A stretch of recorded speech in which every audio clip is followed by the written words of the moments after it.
All right, everybody, so welcome back to another episode of Colton Posey Fishing. Today we're going to be going over the weekly fishing report. So what are the fish doing? What was the most productive things that we did this week to catch fish?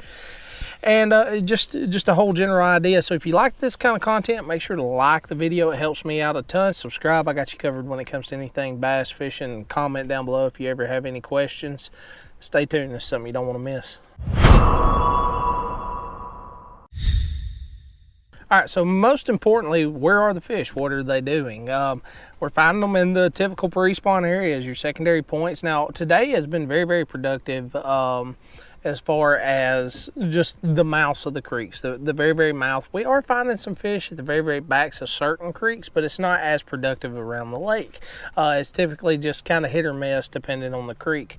And there's really not a whole lot of differentiating factors to say, okay, well, this is why they're at the back of this creek. I mean, you can fish 2 or 3 creeks. It's pretty much identical and no fish be there. But the one thing that is productive is the very, very mouths of the creeks and those secondary points as you're leading back, the ones that are closest to the main lake. I guess with these fronts and stuff come through, they're kind of pushing back and kind of staging up and staying in that stage area. So, you know, it makes it predictable where they're at, but they can be a little bit difficult to catch because you have certain areas of the lake, like our home lakes here. We've just got a ton of rain here lately, so the north and the south end of the lake super muddy. The middle of the lake is kind of got a little bit of stain to it. It's not muddy, but it's got that stain.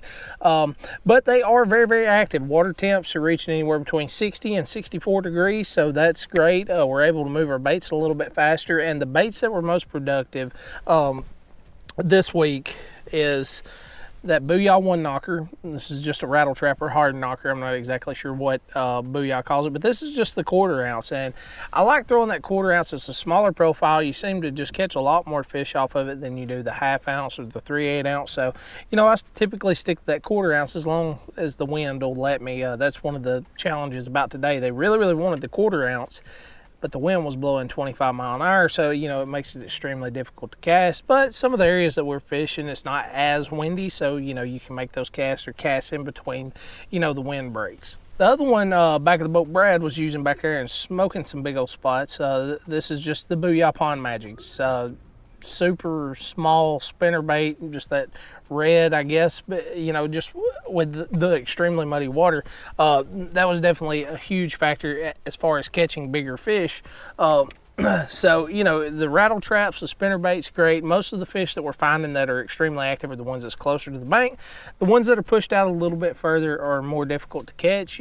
They're not uncatchable, but they're a little bit more difficult to catch. But the ones that are pushed up shallow, they're extremely easy to catch.